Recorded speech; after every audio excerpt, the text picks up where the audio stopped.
नमस्ते। 6 नवंबर की तारीख आज का दिन ना कई मायनों में बड़ा खास रहा है।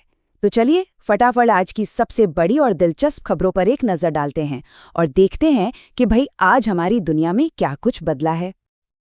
अब शायद लग रहा हो कि आज का दिन तो एक आम दिन जैसा ही था, है ना? लेकिन असल में आज हमारे देश और दुनिया में कई कई महत्वपूर्ण घटनाएं हुई। मतलब चुनावों की गहमागहमी से लेके पर्यावरण के लिए एक बहुत बड़ी खुशखबरी तक। आइए देखते हैं कि आज क्या खास रहा। तो चलिए सबसे पहले बात करते हैं देश की धड़कन की। आज ना देश के अलग अलग कोनों से कई ऐसी बड़ी खबरें आई हैं जो हमारे आने वाले कल पर सीधा असर डालेंगी। आज की जो सबसे बड़ी राजनीतिक खबर है वो आ रही है बिहार से। वहां विधानसभा चुनाव का पहला चरण चल रहा है। सोचिए 121 सीटों पर लोग अपना वोट डाल रहे हैं। ये सिर्फ एक चुनाव नहीं है बल्कि ये राज्य की भविष्य की दिशा तय करने वाला एक बहुत बहुत महत्वपूर्ण दिन है। लेकिन बात सिर्फ बिहार की नहीं है, देश के दूसरे हिस्सों में भी आज काफी कुछ हो रहा है। देखिए दिल्ली में जेएनयू छात्र संघ चुनाव के नतीजों का सबको इंतजार है। उधर हमारी वर्ल्ड कप विजेता महिला क्रिकेट टीम आज राष्ट्रपति से मिल रही है। और हाँ, सीबीएसई ने तो लाखों छात्रों के लिए स्कूल बदलना भी आसान कर दिया है। मतलब आज हर मोर्चे पे कुछ न कुछ खास हो ही रहा है। और रुकिए, बिहार से ही एक और शानदार खबर है। और ये खबर राज्य के भविष्य के लिए उतनी ही जरूरी है जितनी की राजनीति। जी हाँ, इस बार खबर है पर्यावरण के मोर्चे से। गोगा बील झील को एक रामसर स्थल घोषित कर दिया गया है। ये प्रकृति और बिहार के लिए एक बहुत बहुत बड़ी जीत है। पर सवाल ये उठता है कि आखिर ये रामसर साइट होता क्या है। तो देखिए असल में ये अंतर्राष्ट्रीय महत्व की एक ऐसी आर्द्रभूमि मतलब कि वेटलैंड होती है जिसे उसकी खास इकोलॉजी और बायोडायवर्सिटी के लिए चुना जाता है। ये जो दर्जा है ना, ये उस जगह के कंजर्वेशन और समझदारी से इस्तेमाल को पक्का करता है। तो गोगा बील के लिए ये एक बहुत बड़ा सम्मान भी है और एक सुरक्षा कवच भी। अच्छा, अब जरा सीबीएसई के उस बड़े बदलाव पर आते हैं जिसका हमने जिक्र किया था। पहले क्या होता था, स्कूल बदलने के लिए ट्रांसफर सर्टिफिकेट पर रीजनल ऑफिस के काउंटर सिग्नेचर चाहिए होते थे, जिसमें पता नहीं कितना वक्त बर्बाद होता था। लेकिन अब सीबीएसई से जुड़े स्कूलों के बीच ट्रांसफर के लिए इस नियम को हटा दिया गया है।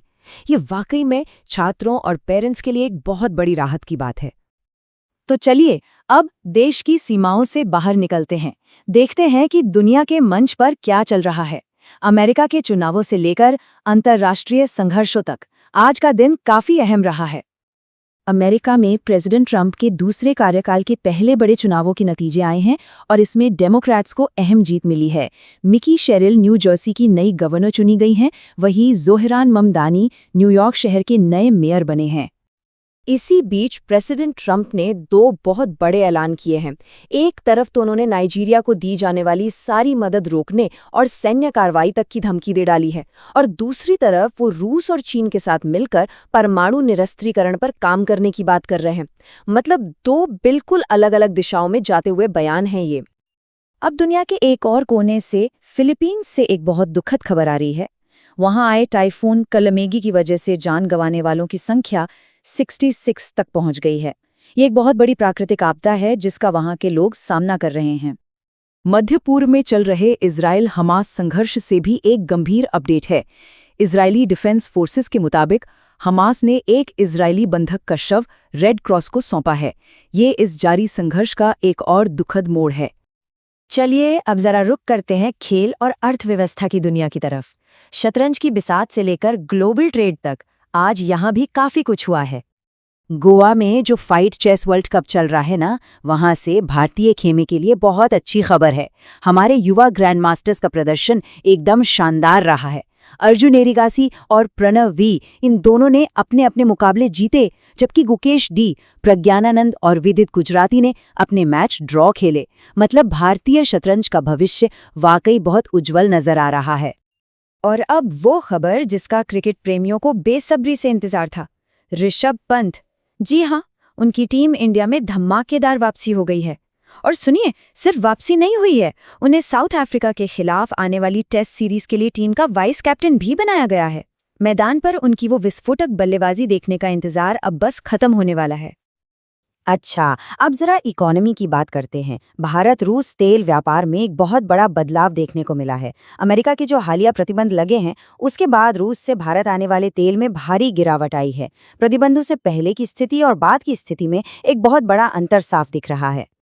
तो एक तरफ राजनीतिक सरगर्मी है, अंतर्राष्ट्रीय दबाव है, और दूसरी तरफ राष्ट्रीय और व्यक्तिगत उपलब्धियां भी हैं। आज की ये सारी सुर्खियां मिलकर आने वाले कल की आखिर कैसी तस्वीर पेश करती हैं? ये एक ऐसा सवाल है जो आज के दिन के बाद सोचना लाजमी है।